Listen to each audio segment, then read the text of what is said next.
Hey guys, and welcome to the first tutorial in this series. So this series is basically going to be a quick run through for all of you guys who are new to Photoshop. It's going to run through pretty much all the basics that you guys can go ahead and use to go and make lots of different pictures, lots of different things. These are the basics. You can do much more complicated things with Photoshop. Photoshop is a very complicated program, but hopefully this course should tell you guys pretty much everything you need to know about the basics, and you should get a pretty solid understanding on how to make a lot of different types of images. Okay, so this is going to be a 5-part series. So this first video is just going to take you guys through how you can get used to the platform and kind of get a rough understanding of where everything is and the basic kind of idea of what Photoshop can do. Now the next video is going to go on to do some more complicated editing, nothing too drastic to begin with, but the basics of cutting out something, maybe replacing the sky and hiding some objects. So for example, this person here that you don't want to see. Video 3 is going to be focusing again on like cutting things out like the sky, and then we're going to be focusing on lighting effects and how you can make images look lighter and darker and put shadows in, stuff like that. Then video 4 is going to be going even more into depth, but we're going to be hopefully teaching you some really quite complicated techniques that you can go ahead and use. So for example, things like making fake reflections in like water, some stuff like that. And then finally we're going to get to video 5. Video 5 should combine pretty much all of the techniques that you guys have learned throughout the whole of this course into making one final image. Now of course we've got to start somewhere, so this video is going to be taking you guys through the complete basics and getting you guys used to what the platform looks like. Okay, so without any further ado, I'm going to jump straight in and we're going to start with the first video in this series. Okay, so the first thing that you're going to be greeted with when you open up Photoshop is a similar window to the one that I've got here at the moment. Now, what you want to do to start off with is you want to create a new canvas. So what you're going to want to do is you're either going to want to click Create New or do File and then scroll down to New. Now, what we're going to do here is you're going to be greeted by this nice window here. Now, lots of different things are going on here, but you don't really need to pay any attention to all of this stuff up here. So the first thing we're going to look at is what's going on in this region around here. Now we're going to want to be focusing on the width and the height. Everything else can really kind of stay the same. So what you usually do is you can select this as pixels, lots of different things, but usually leave it in pixel size. So for example, if you're working on Instagram, which is what we're going to start with for this series, you're going to want to choose a width of about 1080 by 1350. Now this varies. If you want to do a wallpaper, you want to do 1920 by 1080. So find the best resolution that fits. Then you're going to want to leave your resolution at about whatever the preset is. It doesn't really matter. It doesn't make much difference to the image. Then you're going to leave your color mode as RGB color and your background contents as white. Everything else can just kind of remain as stock. Now what you want to do is just click Create. Okay, so now what we've done is we have created our first canvas. Okay, so what I'm going to do first is show you guys how you can import and export your images. Okay, so first off I'm going to show you guys how you can import photos into Photoshop. So the first thing you want to do is get open your folder here with all the photos that you are thinking of importing, and it's really simple. You just have to click in it, drag it, and then drop it into Photoshop. There we go, now it's landed in Photoshop, and you see this little tick up here. You can either click the tick or you can press enter, and it's now imported into Photoshop. Okay, so what I'm going to do first is I'm going to hide the layers so we can just have one photo to look at while we're working through. So to hide a layer, what you're going to want to do is come over to this panel over on this side, and this is going to show you where all of your different layers are, where all of your photos and all of your edits are going on. This is the most important panel. This is where you're going to be working throughout your process of making an image. So to hide an image, you're going to want to click one of these eyeballs on the left. If you turn off the eyeball, you can't see it. If you can turn it on, you can see it. So we're going to want to leave that off just to make it a little bit nicer for you guys to look at while I show you guys what everything means. Okay, so the first thing I'm going to show you guys is what all of these different tools mean on the left here. So the first thing I want to point out is when you start with Photoshop, ignore most of the things that are on here. Don't overcomplicate things and don't start wondering about all these different buttons up here, all of these things around here mean, because the chances are when you're making a photo, you're rarely ever going to use these things. So the whole point of this course is teaching you guys the basics. So we're going to start at the very basics and I'm going to work my way down. So the first tool is our Move tool, and the shortcut is V. If you ever want to find a shortcut, usually if you hover over it, it will tell you the shortcut. So what you can do is you can press Control and click on this, and it's going to show you both the tools that are combined within this button, and you can go ahead and you can select a different tool here. Now for this course we're only going to focus on using the Move tool. We don't have to bother about the Artboard tool, and you'll find you're never really going to use it. Working our way down, we come to the Marquee tool. Now this one is basically another selection tool. We can select lots of different objects, or we can fill it and we can create squares and stuff like that. So we have the rectangular one, and again if you press Control click you can get lots of different ones. You can get the elliptical one, or you can just get straight rows. So I'll show you what you can do with this. So for example, if we select the rectangular one And then we come over and we select our layer that we want to work in. So over here we have lots of different tabs, and these are basically layers. And so each time you import an image or you work on something new, you're going to want to add it to a new layer. So for example, this is the one we're going to be working with here, so we want to select this layer. Now I can show you guys what you can do. So what you can do is you can click and you can basically drag, and you're going to get this selection here. So you can use this selection for lots of different things. We will get onto selections and making selections of different things throughout the process of this course. But because this is simply the first video, I'm just going to tell you that you guys can make selections of things. You can select objects, and for example, you can cut this out, but we'll get onto doing that later on throughout the course. Coming down, we've got the polygonal lasso tool. Now this one is a very similar thing to our marquee tool over here. This you can also use to select things. But this one, you basically just click, and each time you click, it creates a new line. So you can just move it around and then click. And then as you come back to the first one, you get this nice little circle here. You click, and again, it's made another selection. So these are lots of different ways of making selections you'll find down here. As well as the polygonal lasso tool, you can click, control click, and you've got the lasso tool and the magnetic lasso tool. These three all come in very useful and are probably the fastest methods of doing selections. For example, the lasso tool, if you wanted to draw around a different object, so let's say you wanted to draw around this nice curve here, what you want to do is just basically just click, and then you just, wherever you drag your mouse, it makes a rough selection. So we just kind of drag around and bring it up to the beginning, and then you let go, and again you've made your selection. If we do control click and you come down to the magnetic lasso tool, this is kind of a smart lasso tool. It should stick to an edge or a rim. It doesn't always work, but we'll see if it works on this one. So if we're going to try, you can see as you drag along, it kind of tries to stick to the edge there. So it kind of tracks out where it thinks you want to click. I find I rarely ever use the magnetic tool, but you can in some instances, and it is quite useful. Now, a useful tip to remember at this point is once you've made a selection, or if you accidentally make a selection, you're going to want to know how you can deselect it. So you're going to want to come up to select and just simply scroll down to deselect. Okay, so moving down, we have the quick selection tool. As I said, these are more selections, and basically we can use this to select a large region of a similar color or something that's very similar. So for example, if I wanted to select all the sand dunes, you basically just click and you drag it over the area. So you can see it kind of matches up to different things that are of the same color, and this is what you will predominantly use later on in the course. I'll show you how to use this to cut things out and to replace the sky in an image. Do control click on this, you can see we have the magic wand tool. Now we use this one if we have a large space of identical color. So for example, if I had a large white space over here, I could just click and it would select all of the same color.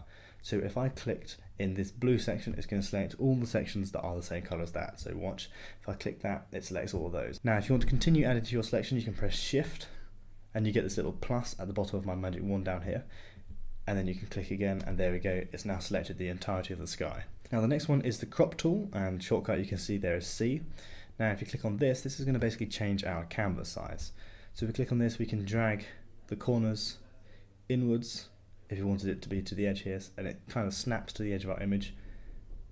And then if we want to keep that change, we can press tick, or if we don't want that change, we can press the cancel. So we don't really want that, you can press cancel there. I usually find I never really use a crop tool. I don't really use a perspective crop tool, and I definitely don't use these two. So the purpose of this course, we're not really going to go into the depths of using these, but by all means, I do thoroughly recommend you guys open up a window with just a random photo and just have a bit of a muck around and see what you guys can work out yourselves, because there's so much stuff you can do on Photoshop. I can't really cover it all in one video. These are the basics, so I am only going to cover the simplistic ones that you'll probably find you use most often. Okay, so coming down again, we have here the color picker.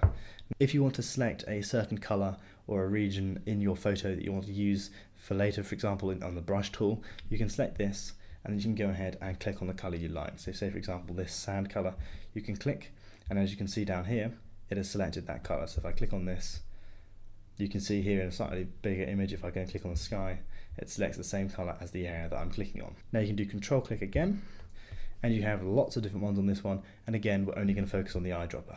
Okay, now coming down, we have the spot healing brush tool.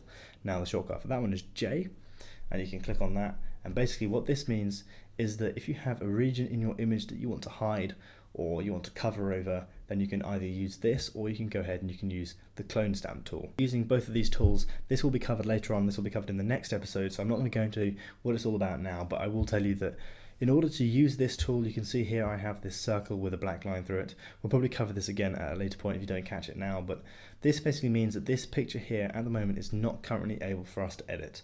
So you can either do one of two things at this point. If you have this circle with a black line through it, just click, and it's going to tell you that this image is not rasterized. Now, all you want to do is click OK, and that means you can go ahead and start destructively editing or constructively editing on this photo. So if you click OK, then you can see that I can go ahead and use this tool now. Or what you can do is come over to the layers and you can do Control click, and you want to scroll down and select rasterize layer. Okay, so that is the first most important point really that you want to kind of understand and take away from this tutorial, is that in order to edit a photo, you'll find you probably have to rasterize it, and if you've forgotten to do it, it usually reminds you. So if you do Control click on that one, we have, again, lots more, and you can use things like the red eye tool. If you've got a photo and someone's got red eye, you can use that. Pretty intelligent, smart brush, and I usually use these two, spot healing or just the healing brush tool. Okay, coming down to the next tool, we have the brush tool here. Now this is kind of self-explanatory. If we select this, it gives you a tool here that you can go ahead and you can brush over things. Okay, so the brush tool is kind of self-explanatory. It basically just use it to brush colors. It'll just be one block color, but it'll brush it over a certain area that you're clicking on. So if you want to change the color of the brush tool, you want to come down to this little panel down here. Now, you can have a choice of two colors, your foreground and background color. The one that's at the top, your foreground one, is the color that your brush will be. If you want to flip them around, if you wanted black, for example, you can switch to the black one, and you can switch back by clicking it. The shortcut to that is just by pressing X on the keyboard, and it does the same thing.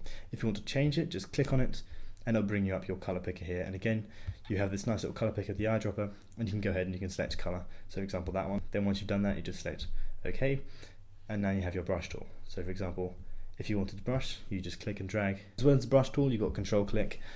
You have the pencil tool, the color replacement tool, and the mixer brush tool. Have a play around, see what each of them do. Next up is the clone stamp tool. Again, as I said, you can use the clone stamp in conjunction with the spot healing brush tool. So this one, the shortcut is S, and you can use this one to basically cover up images. So for example, if we wanted to hide this person and remove these footprints completely, we could do that by using either the clone stamp tool or by using the spot healing brush, but that will be covered in the next episode. Okay, so coming down we have the history brush tool, and you'll find you'll probably rarely ever use this. If you want to go back in history and just kind of undo a mistake, you can either press Command Z or Alt Command Z. Alternatively, you can come up to Edit and you can come down to Step Backward, and it will tell you the shortcut. Yours may be different, it may be set up slightly differently, so do check that. The next tool you want to use is the eraser tool. That shortcut is E, so if you click on that, this basically is self-explanatory. If you want to rub something out, you can use the eraser tool. There are much better methods if you want to remove something that's not so destructive, because once you've rubbed something out using the eraser tool, the only way you can get it back is by doing undo, but later on you'll see that that's not necessarily the easiest way of doing things. Okay, so coming down to our next selection, we have the gradient tool, shortcut G. If you click on this, this is self-explanatory as well. This basically means you can just click and drag and it's going to apply a gradient to your image. And you can go ahead and you can change the colors of this gradient tool by coming up to this selection up here, just clicking on it, and you have lots of different presets. For example, if we select this preset here, you can change your foreground and background colors to clicking on it, clicking on the color, selecting a different one, clicking OK, coming down to the one on the right hand side, again on the bottom, click color, and say for example we want that one, then click OK. Then you can, once you've done that, click OK. It changes it up here, as you can see, and you can click and drag, and you've applied your gradient to your image. So you have the paint bucket tool, which will basically fill everything in where you click it, as the same as the foreground color here. Now, if you click on this image here and it has lots of different colors, it will basically fill the area with colors that are the same or similar to that color. So for example, if I click on the sand dune here, it's going to fill areas that are the same color.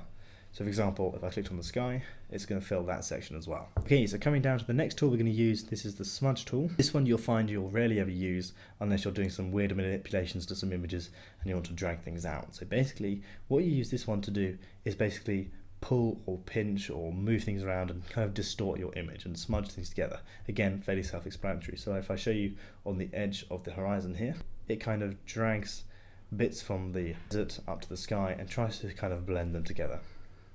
But again, we'll probably teach you this at a later point. That's not the best method of trying to blend things together. You can use lots of different techniques like using the brush tool and the eraser tool and masks and different things. So if you were intrigued, that's what the smudge tool does. Again, you can do Control click, and you have the blur and sharpen tool. Now this one I am going to explain these three because you will find you'll use all three of these throughout your Photoshop career. The first one is the blur tool. Again, very self-explanatory. Select that. It will basically blur any selection that is within this circle. So if you just rubbed over this bit here, lots of times it's going to kind of blur it. One thing to note with a lot of these tools, it does depend on your strength or your opacity or different things like that of the brush, and you can go ahead and you can change this so it's not such a ferocious blur. You want a really soft blur, and you can do that by coming up to the top bar here.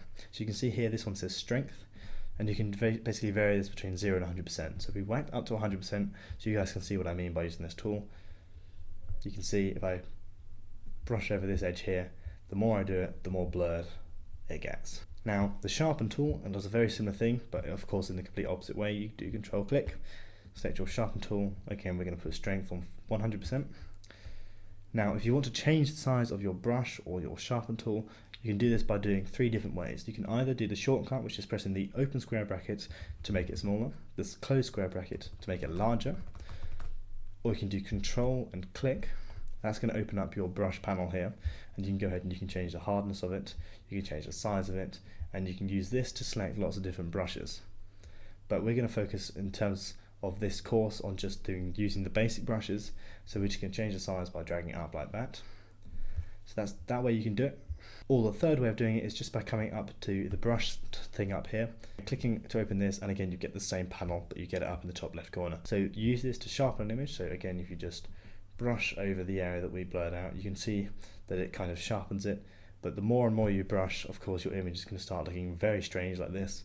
So do not use this really a lot in your images because it will make it look very strange. But if you do want a region that's a little bit blurred, brush over it once or twice and you can see it does make it a little bit sharper. Okay, so the next one we're going to come down to is using the dodge and burn tool. Now this one we will go over more in episode 3, where we'll be explaining to you guys how you can use this to make your objects lighter, and you can put in shadows and highlights into your image. So the dodge tool will make it brighter. So as you see, if I brush over here, it increases the exposure of the image, and again you can adjust the exposure between 1 and 100% by using this up here. Or if you come up and do control click, you have the burn tool, and that's going to make it darker. So if I do it next to it, as you can see, it makes it darker. Scrolling down, we have the pen tool. Now the pen tool's shortcut is P. Now we're going to use this one again later on in the course to make selections with things. You can draw objects with it. This is quite a universal tool. You can do lots of different things. So for example, you can change the fill color by coming up here and selecting a different color. Or you can change the stroke. Again, that can be a certain color if you want, and you can set your fill as having no fill. You can also change the thickness of your line by adjusting this between 0 and 2000, but again 2000 is going to be absolutely massive, so lots of different variations. And you can also change the shape, so you can do a dotted line if you want to as well. So again, you can do control click, and you have lots of different versions of the pen tool, all do very similar things, but again I suggest you just go ahead and have a little bit of a play around with each of these tools to see which one they do. Moving on, we have the text tool down here. This one's very self-explanatory. You click that, it's going to make a text box. Again, click and drag, then you can go ahead and type, and there we go, you have some text. You can change the color by highlighting it, click on this and then change the color and then select OK.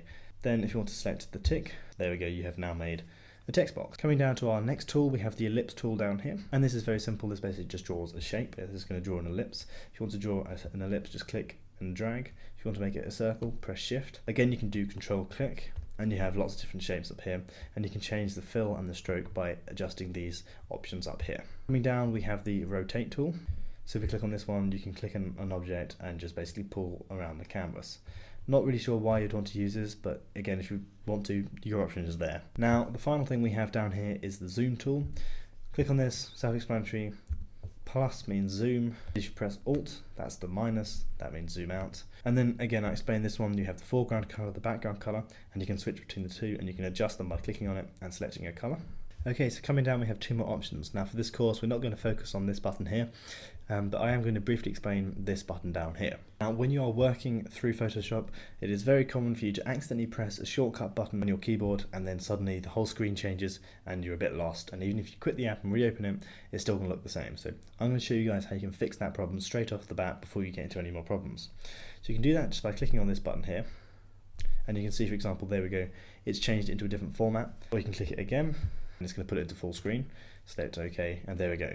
Now you can see how this would be very troublesome if you suddenly got onto this page and you don't really know how you got there, because you can't really get back all of your keys unless you know the shortcut. If you want to get out of this, all you have to do is press F and it brings you back to normal. So if you're in one of these weird panels, the likelihood is you've accidentally pressed F Just keep clicking it until you get back to where you want to go. The other thing you could have done is press tab, and that does a similar thing.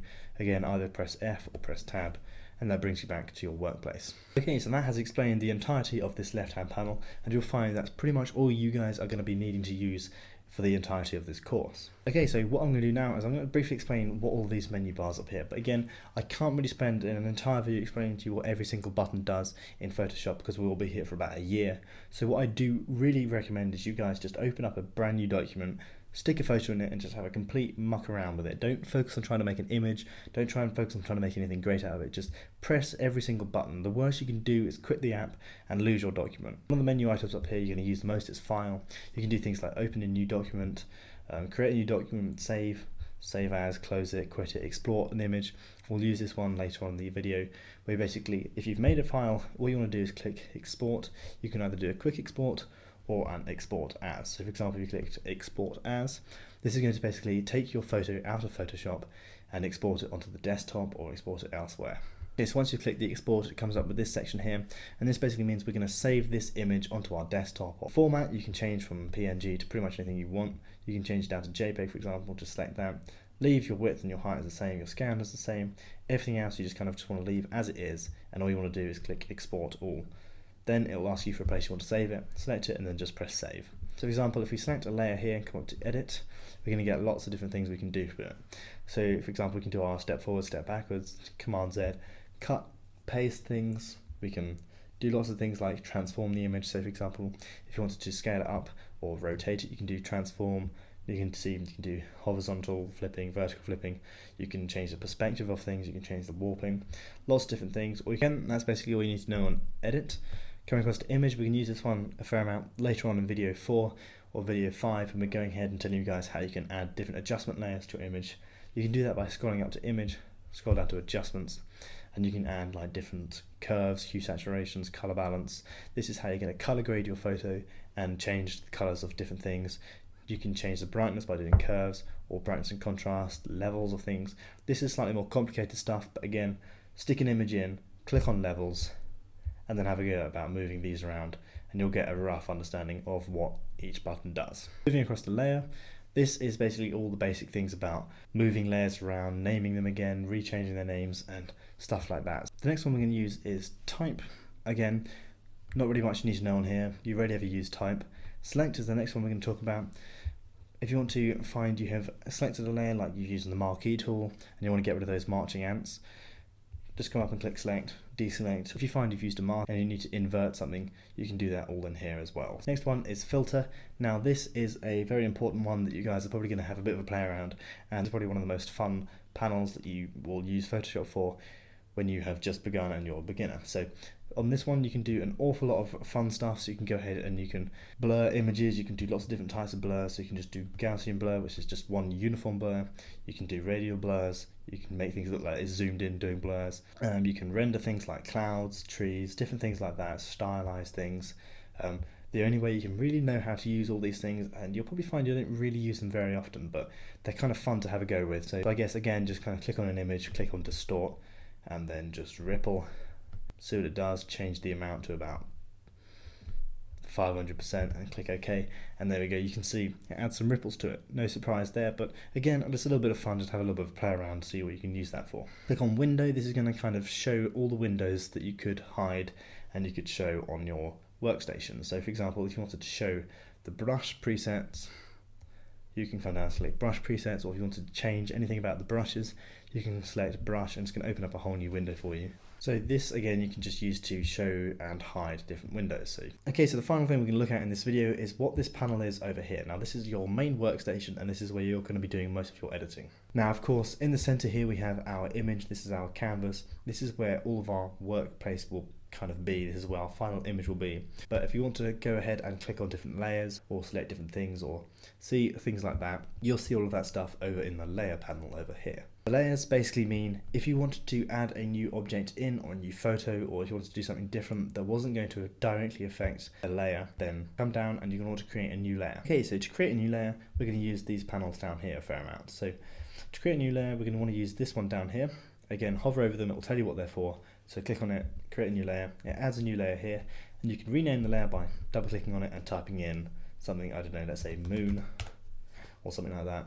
And again, you can change different things. So this one you can double click and change to desert. That's how you add new layers. Then if you wanted to add things into a group, so let's say you've done lots and lots of editing on a certain type of thing. So let's say you had created a moon and you've given it an outer glow, you've given it some stars and stuff like that, and you wanted to group that all in one layer, because you will find your layers will get very messy up here and it'll be hard to find things. Groups is a way of ordering things. So if you wanted to put two layers into one group, do click, shift click, select both layers at a time and scroll down to the folder button down here. This is going to click it and it's going to put everything into one group. Again, you can click the downwards arrow and it will open up the group and you can see all your layers inside that group. Now, if you selected a layer like this and you wanted to change the opacity of it, you can go ahead and you can adjust the opacity by, again, using this slider around here. So bring it down to 0, 50%, something like that. Finally, you have the more complicated things, which we'll probably get onto later on in the course. Now you have this panel down here. At the moment, don't pay any attention to this until later videos, but this is our blending modes. We can use this a lot later on in the course and you'll understand what it means later on, and you'll find this one very useful, especially when you're trying to do lots of different things like lighting an image, and you'll get onto that in video 3. Okay, so that was probably going to be the longest video in the series. This was just a really long run through of all the very basics that you can use Photoshop for. So I hope you can kind of understand the workstation now, understand what all of these panels mean, and hopefully not be too intimidated by it. And again, as I said quite a bit throughout this video, just have a play around, mess around with different things and see what you can find and see what works and what doesn't work. So hopefully you've now got a grasp of what all these different tools do, and you can kind of start thinking in your head when you can start using these tools and what you want to use them for. So we will run through in the next 4 videos in this series, slowly bringing you up to the stage where you should be able to create an image in one piece. And again, practice makes perfect. You can go ahead and try lots of different images and you can use these tools later on, but we'll explain that more in the next videos. So I hope you got something out of this video, guys, and I hope you kind of have a more basic understanding of creating files in Photoshop, exporting them, importing them, and go ahead and using all these different tools. So we'll hopefully see you guys in our next video where we'll go over slightly more complicated editing techniques, and then we'll work our way up to making a final image. So thanks for watching, guys, and we'll see you guys in our next tutorial.